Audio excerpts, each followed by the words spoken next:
Alors c'est dire à quel point ce vaccin divise, effraie, interroge dans les bureaux, au sein des familles. Vous avez partagé vos doutes et vos convictions. Regardez. Je ne veux pas prendre de vaccin. Je ne veux pas de vaccin, moi. Ah non, je ne suis pas prêt à prendre ce vaccin. Ils essayent de faire des efforts, mais je me demande pourquoi, depuis le temps, nous avons eu la dengue. Ils n'ont jamais trouvé de vaccin pour la dengue. Et comme par hasard, ils trouvent un vaccin pour le Covid. Il y a plein d'études qui ont été effectuées. En effet, on est dans une période d'essai, puisque de toute façon, il y a toujours des essais qui sont effectués pour tout vaccin d'ailleurs, hein, même les médicaments. Donc à partir de là, c'est pour faire avancer le schmilblick. On est obligé de servir peut-être un peu le cobaye aussi. Si c'est un bon bagaille, président attrape Covid, pour tu y vas prendre. Pour le moment, non, je ne suis pas, comment dire ça, je ne saute pas de joie parce que je me suis dit que ça fait un an qu'on parle du Covid et déjà un vaccin. Et tandis qu'il y a d'autres maladies qui existent déjà, ils n'ont pas forcément trouvé des vaccins. Donc je crains un petit peu ce vaccin-là. Voilà pour l'avis d'un échantillon de la population. Il n'y a pas eu de sondage en Martinique, docteur Lin. Pour autant, dans l'Hexagone, on dit que 56% de la population est contre ce vaccin. Docteur Dobacholo, qu'en pensez-vous? Est-ce que vous comprenez ces réticences? Alors déjà, merci Madame Gonier de m'avoir invité. Et je tiens déjà à informer tous ceux qui nous regardent que je déclare aucun conflit d'intérêt, ne recevoir aucune rétribution de la part de l'industrie pharmaceutique, ce qui est très très important de ce débat. Ça montrera de l'endroit où je parle. Pourquoi vous visez d'autres personnes en particulier, non? Pas particulièrement, mais nous avons vu au niveau hexagonal combien beaucoup de ceux qui occupaient les médias les plus visibles, qui ont le plus d'audimat, combien il suffit de regarder sur Transparence, et on voyait que beaucoup touchaient. Hein, et donc, moi, je comprends cette défiance, puisque déjà, je dirais que la médecine, c'est déjà ne pas nuire. L'un des premiers principes, c'est ne pas nuire et puis apprécier les bénéfices-risques. C'est en fonction des bénéfices et des risques que je dois me positionner avec mon éthique. Or là, sur la question de la protection individuelle, pas de données. Sur la question de la transmission, toujours pas de données. Sur la question des décès, toujours pas de données. Sur la question de la sécurité, mais c'est la première fois que l'on va administrer une particule totalement inventée, une particule nouvelle. Vous parlez là de l'ARN messager? À l'intérieur d'un organisme humain. Donc c'est pas la technologie habituelle des vaccins. Donc moi, je ne recommanderais à personne ce vaccin, ni à mes confrères, ni à la population, ni à personne, même s'il est dans l'adversité. Voilà, deux avis opposés. On reviendra effectivement sur la composition de l'ARN messager au cours de cette émission. Le collectif Réinfo Covid, donc j'en parlais, qui regroupe des personnes de santé, des personnels de santé, des chefs de service, parle de mutations, les mutations du SRAS qui seraient trop importantes pour permettre un vaccin efficace. Il parle même de hold-up. Professeur Cabier, j'aimerais bien que vous puissiez répondre à ma question. Vous êtes donc avec nous par visio, donc je disais, le collectif Réinfo Covid qui regroupe un certain nombre de personnels de santé parle des mutations du SRAS. Je crois qu'il y en a à peu près 200, des mutations beaucoup trop importantes pour permettre un vaccin efficace. Faut-il croire ou pas? Alors, je crois que, écoutez, c'est pas une question de croire ou ne pas croire. Je crois que ce qui est important, c'est de s'appuyer sur les faits et sur les faits qui sont publiés, qui sont connus scientifiquement. Aujourd'hui, les deux vaccins qu'on va utiliser ou qu'on utilise déjà maintenant depuis la semaine dernière en Martinique, on sait, et ça, ce sont des faits indiscutables, que son efficacité pour éviter d'avoir le Covid est de 15%, ce qui est une efficacité exceptionnelle pour un vaccin contre un virus respiratoire, et avec une tolérance qui est aujourd'hui équivalente, on pourra en reparler, à celle qu'on observe avec les autres vaccins. Permettez-moi, nous n'avons pas bien entendu le premier chiffre. sur l'efficacité? Le premier chiffre, c'est 95% d'efficacité, voilà. Ce qui est vraiment un chiffre considérable. Et moi, c'est vrai qu'il y a quelques mois, je n'imaginais pas qu'on pourrait avoir un vaccin aussi efficace. Et donc, aujourd'hui, effectivement, rapidement, on a pu avoir à disposition ce vaccin. Et c'est une véritable chance qui est offerte aujourd'hui à toutes les personnes qui ont accès à ce vaccin, dont les Martiniquais. Docteur Daubachelot, vous n'avez pas la même lecture. Pour vous, les enfants sont en meilleure santé sans vaccin. Il y a une étude qui est sortie. Alors déjà, c'est vrai que l'Institut Robert Koch, depuis les années entre 2003 et 2006, a étudié une cohorte de 14 461 enfants pendant 3 ans, des enfants âgés de 0 à 17 ans, et quel a été mon étonnement de découvrir que l'état de santé des enfants non vaccinés était bien meilleur que celui des enfants vaccinés. C'est-à-dire moins d'asthme, moins de rhinopharyngite, et quelque chose qui a attiré mon attention, moins de port de lunettes, parce qu'il y a une inflammation que les adjuvants provoquent dans le nerf optique, et en tout cas moins de troubles du langage. Et là, moi j'aimerais demander à mon confrère, monsieur le professeur Cadier, de quel endroit il parle. Parce que, qu'est-ce qu'il appelle données scientifiques? Alors, on va lui poser la question. Alors, ce que je voudrais juste dire par rapport à ce que vous venez de dire, c'est que la vaccination est aujourd'hui l'action de santé qui a permis de réduire le plus la mortalité infantile, puisque vous parliez de l'état de santé des enfants. Moi, je vous parle de savoir si les enfants meurent ou vivent. Et bien, donc, je vous rappelle. Je veux rebondir pour dire que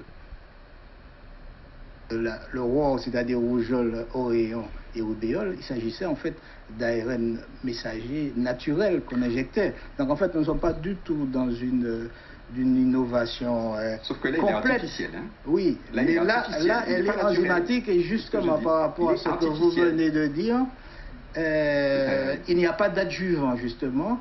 Le produit est pur, il s'agit d'un ARN messager qui est extrait du virus. C'est des fragments qui permettent de produire au niveau du cytoplasme de la cellule des protéines, justement. La fameuse protéine la S. Protéine S. La fameuse protéine S. Ça veut dire qu'il ne peut pas interférer dans l'ADN? C'est ce que ça veut dire? Ça se passe au niveau du cytoplasme et non pas au niveau du noyau. Donc les théories qui disent que ça modifie le génome ne sont pas exactes. Alors, vous voyez, je veux rebondir pour dire qu'il y a les 2 principes de médecine qui sont de ne pas nuire et d'apprécier les bénéfices-risques. Les données sur lesquelles nous parlons sont des données d'AMM, d'autorisation de mise sur le marché conditionnelle de l'agence européenne, et qui sont basées sur les seules données des producteurs de vaccins, les seules données de Pfizer. Les données de l'Agence nationale de sécurité du médicament, la NSM, sont basées elles-mêmes sur les données de l'Agence européenne du médicament, qui elles-mêmes sont basées sur les seules données de Pfizer. Et je rappelle que le 2 août 2019, Pfizer a été condamné à la somme de 2,3 milliards d'amendes pour falsification de données, pour commission occulte et publicité mensongère. Alors, on va revenir sur ces propos, mais avant, nous allons partir à Casse-Pilote, parce que lui est absolument convaincu de la vaccination, et c'est le seul élu d'ailleurs à s'être positionné. Ralph Monplaisir, maire de Casse-Pilote, a anticipé en créant un espace de vaccination dans sa commune. Aujourd'hui, il est en attente des doses de vaccins, toujours pas livrées, d'autant qu'à côté de ce mardi, je vous rappelle que les personnes de plus de 75 ans, qui ne sont pas dans les EHPAD, peuvent se faire vacciner. Et Didier Eugène Manmin, vous êtes sur place, alors est-ce qu'il a mis la charrue avant les bœufs, Ralph Monplaisir? Ralph Monplaisir, bonjour, vous êtes le maire de la commune. Tout est prêt, on le voit. Qu'est-ce qui empêche le démarrage de cette campagne de vaccination? Bonjour madame, bonsoir plutôt à tous les téléspectateurs et à toutes celles et tous ceux qui sont sur le plateau. Nous sommes prêts, nous attendons que l'ARS veuille bien nous dire qu'ils sont prêts à venir voir comment nous sommes installés, comment nous nous sommes préparés et nous dire s'ils acceptent ou pas que nous puissions réaliser la prestation dans l'intérêt de toutes celles et de tous ceux qui voudraient être vaccinés. Quel est l'enjeu de cette vaccination? La liberté, madame.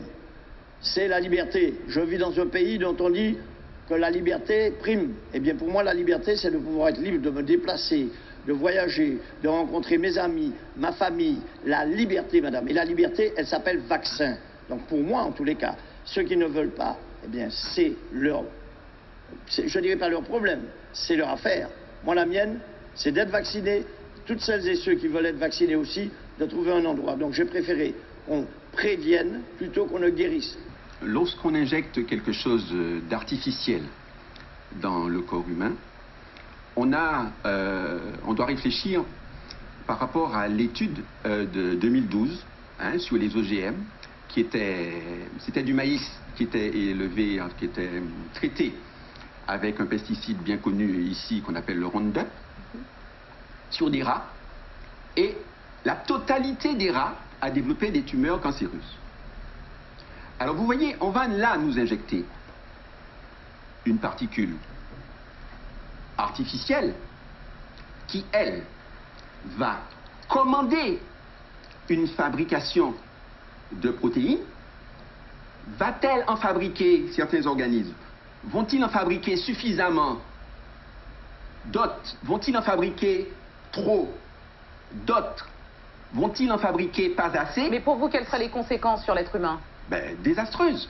Parce que vous voyez... Concrètement, physiquement, quelles seraient les conséquences? Écoutez, la Food Drug Administration, le 22 octobre dernier, tout en donnant l'autorisation, et là, il faut vérifier les liens du président du laboratoire qui a quitté son poste à la Food Development Drug Administration, mais qui donne une liste de 22 effets. Ça va, il y a la mort, il y a les AVC, il y a les Guillain-Barré, il y a des myélites, il y a des infarctus, enfin, en tout cas, tout alors, le monde, Olivier Véran, je rappelle juste que Olivier Véran a évoqué un cas d'effet indésirable jusqu'ici. Un seul cas. En tout cas, il faut savoir que l'Australie, le 11 décembre, a arrêté la vaccination. Ah non, ce n'était pas cette vaccination. Ce n'était pas cette vaccination. C'était celle de AstraZeneca. Oui. Mais c'était pas pour le vaccin Covid-19, hein? C'était pour le vaccin Covid-19. Ah non. D'après ce que j'ai vérifié. Ah non. En tout cas, vous vérifierez. Oui. Et donc, vous vérifierez aussi. C'est-à-dire oui. que ce que j'ai trouvé, hein, je veux bien qu'on s'échange, ce que j'ai trouvé, c'est qu'après la vaccination, qu'il y avait des traces de VIH. Les personnes se sont retrouvées séropositives. Tout à fait, mais ce n'était pas ce vaccin-là. Alors justement, des complications, on dit qu'un tiers des personnes décédées étaient en EHPAD, des personnes donc de plus de 70 ans, d'où la priorité donc à ce public. Maryse Pompé, vous êtes directrice de la Casse Grand Moon et vous êtes en visio avec nous ce soir. Cette priorité, pour vous, elle est grave et injustifiée. Elle est non seulement injustifiée, mais nous pensons encore, avec le plateau que nous voyons ce soir, comment l'inquiétude va encore grandir chez nos aînés. On ne comprend pas que ce gouvernement qui dit que la première année est une phase expérimentale, qu'il puisse tester ce vaccin sur des personnes fragiles, sur des personnes qui sont déjà vieillis, avec un corps abîmé et fragilisé par la vie. Nous ne comprenons pas et nous avons été chercher les derniers chiffres quand on voit que l'incidence la plus élevée qui est enregistrée, c'est sur les 15-44 ans. Nous ne comprenons pas non plus. Pourquoi ce sont les aînés qui sont d'abord, je dirais, servis par rapport à ce vaccin-là. Les aidants sont complètement dépassés. Et puis, nous avons commencé par les EHPAD. Et maintenant, à partir du 19 janvier, je crois, il s'agit des personnes de plus de 75 ans.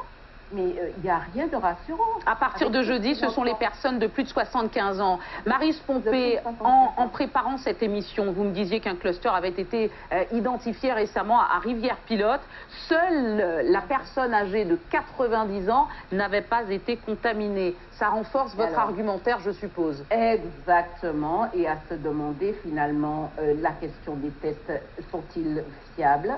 La question justement de la contamination, alors que cette dame était entourée de ses 4 enfants soi-disant Covid et qui n'avaient pas le Covid. Alors là, ce soir, nous sommes là pour aussi entendre ces questions. Finalement, avec cette vaccination que l'on dit si scientifique et si expérimentée, est-ce que finalement on est, je dirais, comment je dirais, immunisé? Est-ce que ça nous empêche d'avoir ce virus-là? Est-ce que finalement, après, on peut contaminer d'autres si on arrive à attraper la maladie? On n'y comprend plus rien.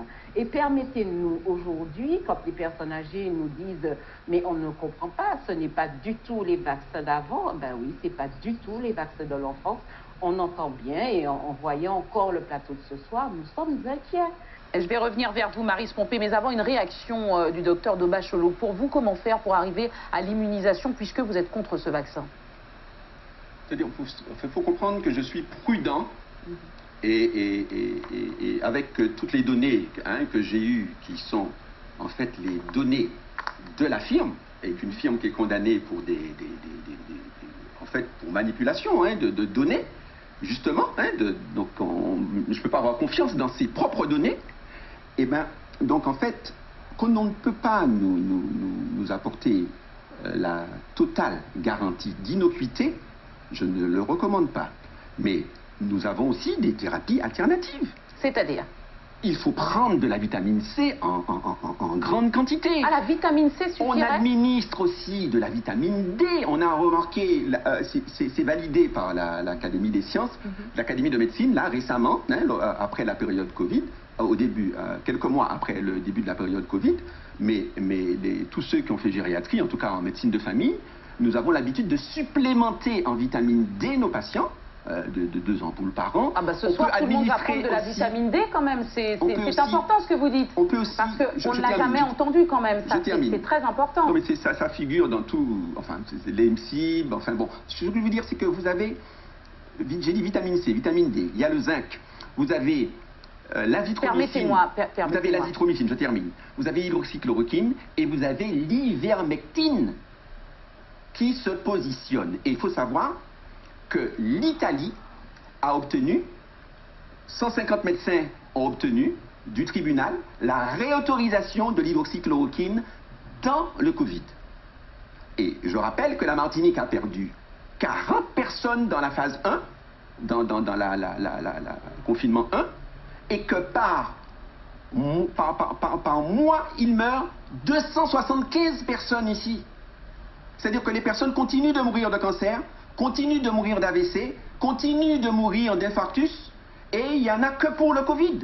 C'est-à-dire qu'en fait, toute la priorisation qu'il y a eu des filières pour le Covid, et l'organisation et la peur qui était associée, y compris la peur, moi j'ai eu peur en mars, en mars-avril. Oui, la période la plus importante. Avec cette peur-là, c'est des tas de conséquences négatives sur la prise en charge des patients dans les diverses spécialités. Alors 283, excusez-moi docteur Lin, je reviens vers vous, 283 vaccins réalisés à ce jour en Martinique et nous déplorons, je le rappelle, 78 cas ce soir. Maryse Pompé, est-ce que les aînés vous interrogent? Est-ce qu'ils sont inquiets? Et surtout, est-ce que parmi eux, tous veulent être vaccinés? Alors, les aînés sont inquiets, angoissés. Je veux dire, depuis le mois de mars 2020, les aînés subissent, je dirais, une espèce de magma de choses qui ne sont pas du tout cohérentes. Une peur parce que on isole les aînés, on les fait porter un masque, finalement on leur dit vous pouvez sortir mais avec une attestation, et puis alors là le coup d'accélérateur sur le vaccin, c'est une dernière qui choque. Mais est-ce que vous entendez l'urgence Est-ce que vous entendez également l'urgence vaccinale du docteur Cabier pour ce public ce soir, selon ses arguments? J'entends, et je pense que nos aînés, quand on a 80 années passées de vie, on est prudent, on entend, et on a souvent le retour en disant « trop pressé, pas café jouvet ». Aujourd'hui, on n'est pas contre l'histoire de la vaccination. La vaccination a toujours été, comme la vaccination de notre enfance, quelque chose de bon pour gérer tout ce qui était ORL, coqueluche. Mais ce sont des vaccins qui ont été testés. Aujourd'hui, ces vaccins-là, on ne les connaît pas. Et quand j'entends les scientifiques parler, les experts parler sur le plateau aujourd'hui, nous avons encore d'autres interrogations. Tout le monde n'est pas contre la vaccination, mais aujourd'hui, on a besoin d'éclairage. Et quand on sait que le vaccin n'est pas obligatoire, il demande un consentement. Mais il faut aussi que ce consentement soit éclairé pour nos aînés. Ça, ce que nous venons d'entendre, c'est encore plus inquiétant. Alors, les réfractaires à la vaccination, comme vous, Maryse Pompé, on les voit, on les entend. Certains sont regroupés sous le nom de convergence des humains aux côtés des humains et qui regroupent plusieurs collectifs. Suzanne Delaunay-Belleville en fait partie. Elle est notre invitée cash ce soir. Bonsoir, vous êtes de l'autre côté du plateau parce que vous ne souhaitez pas porter de masque. En quoi la composition du vaccin vous fait-elle peur ce soir? Au regard de, bonsoir à tous, au regard de ce que je viens d'entendre, j'ai encore plus d'appréhension. Il n'aide pas à la transmission. Ça sert à quoi d'aller se prendre un vaccin à titre préventif en sachant que globalement, les personnes atteintes de Covid n'ont pas été traitées à temps et il y a un traitement qui existe, qui est l'hydroxychloroquine. Donc, moi, je ne comprends pas cette pression qui est mise pour que les gens aillent massivement se faire, à titre préventif, se faire vacciner. En France, il y a une dictature de la vaccination, selon vous? Dictature, oui, parce que ça se voit. Je vous donne un exemple simple. Maryse Pompé parlait tout à l'heure des aînés. Moi, j'ai eu le témoignage d'une personne, de personnel de santé, qui me disait qu'elle a reçu un appel où des familles sont harcelées par un EHPAD, je ne vais pas donner lequel, pour que massivement ils viennent. Donc, c'est 5 à 6 appels par jour pour que les gens aillent faire vacciner leurs aînés. Qu'est-ce qui justifie autant de pression? Est-ce que vous respectez le choix de ceux qui souhaitent se faire vacciner? Ah oui, justement, la liberté, c'est cela. Les gens ont le droit de se faire vacciner ou pas. Si les gens estiment qu'ils devraient se faire vacciner, il s'agit d'eux. Mais moi, je me dis que, par définition, le consentement doit être éclairé. Moi, j'estime que, compte tenu de la situation actuelle, nous n'avons pas assez d'éléments qui nous permettent d'avoir un consentement éclairé. Et il faut oublier que nos corps nous appartiennent. Des revues scientifiques attestent de millions de vies sauvées grâce à la vaccination. Des maladies ont disparu, on en a parlé. Est-ce que vous avez, vous, des solutions pour sortir justement de cette crise sanitaire? Oui, en effet, les vaccins ont sauvé des vies. Nous n'allons pas revenir sur l'histoire. Tout à fait, nous sommes d'accord. Mais sauf que, par exemple, le vaccin de la fièvre jaune, nous avons du recul. Ce sont des vaccins qui existent, je dirais, depuis non, comme on dit chez nous. Celui-ci, nous n'avons pas de recul. Moi, je me dis que nous avons des traitements qui existent. Il faut juste les utiliser au bon moment. Merci beaucoup, Suzanne Delaunay-Belleville, pour ces précisions. Je voudrais revenir sur les vaccins. Nous en avons 2 qui ont été validés pour la France, en tout cas, Pfizer, BioNTech et Moderna. Bientôt AstraZeneca. Lequel doit-on choisir? Docteur Lin, puisque vous êtes pro-vaccin. Oui, non, mais je suis médecin. Est-ce qu'il y a des différences? Et après, on entendra le docteur de Bacholet et le docteur Je suis médecin et j'espère, je veux pour mes patients les solutions les meilleures. Donc, en fait, pour ce qui concerne, nous avons à disposition le vaccin de Pfizer, on va s'en servir. Il y a quand même des différences entre les vaccins? Non, mais je pense qu'on peut discuter de tout. Hein? On peut aller chercher ces problématiques, mais je crois qu'on s'éloigne de l'essentiel en réalité. Je trouve que, par exemple, notre correspondante qui est directrice d'EHPAD, Maryse Pompé, je suis un peu interpellé par son positionnement en tant que directrice, parce qu'en réalité, nous essayons de cibler les personnes les plus fragiles, les médecins et le corps médical. Ce ne sont pas des bourreaux, ce ne sont pas des gens qui font n'importe quoi. Donc en réalité, nous nous occupons des gens les plus fragiles, et c'est pourquoi on leur a proposé d'être les premiers à être vaccinés. C'est ce qu'il faut comprendre, et non pas jeter la pierre à... On va juste redonner la parole à Maryse Pompé pour qu'elle réponde, parce que l'émission touche bientôt à sa fin. Maryse Pompé, on vous écoute. Docteur Lin, je suis présidente de l'association des aînés. Ça fait 30 ans que nous accompagnons sur le terrain. Et encore une fois, cette histoire de Covid-19, pour nous, c'est le plus grand mépris pour nos aînés et pour leurs aidants. Donc, pour revenir à cette vaccination, nous n'avons pas dit que nous étions contre. Le Martiniquais est libre de se faire vacciner, oui ou non. Nous sommes là aussi pour éclairer, pour apporter des informations. Et nous étions venus ce soir avec vous partager effectivement ce que vous aviez à nous dire. Ce qui, pour nous, est encore très inquiétant. Là, on ne comprend pas. Mais je voulais surtout dire que par rapport à nos aînés, vous savez, pour ceux qui ont encore, je dirais, la tête sur les épaules, ils ont juste besoin aujourd'hui d'avoir une tranquillité d'esprit. Et cette histoire de vaccination, d'accélération, d'appels téléphoniques répétés, de ce qu'ils voient qui se passe en EHPAD avec encore à Emma Ventura, des gens qui se sont fait vacciner sans leur consentement. Il y a matière à se poser des questions. Excusez-moi Maryse Pompé, là vous dites quelque chose d'important. Des personnes âgées qui se seraient fait vacciner sans leur consentement, vous êtes sûr? Sans leur consentement. Vous confirmez? C'est dommage, l'ARS aurait pu être présente justement ce soir pour nous répondre. Je dis l'ARS aurait pu être là, présente ce soir. Nous déplorons fortement cette absence. C'est dommage parce que personne ne peut confirmer justement vos accusations. Ce sont des choses qu'on entend. Ce sont des choses qui sont de retour par des familles, par des aidants, par des professionnels de santé. Professeur Cabier, oui, terminez Maryse Pompé, je vous écoute. Aujourd'hui, avec tous ces éléments, nous sommes inquiets et c'est normal. On n'a pas dit que la personne âgée qui veut se faire vacciner, puisque je rappelle encore que c'est une proposition, qu'elle n'a pas le droit de se faire vacciner. Mais on est aussi en droit d'apporter un éclairage quant à ce nouveau vaccin. Merci Maryse Pompé, merci au professeur Cabier. Docteur Dobacholo, vous vouliez ajouter? Ajouter que de toute manière, le consentement est au cœur de la décision de chacun.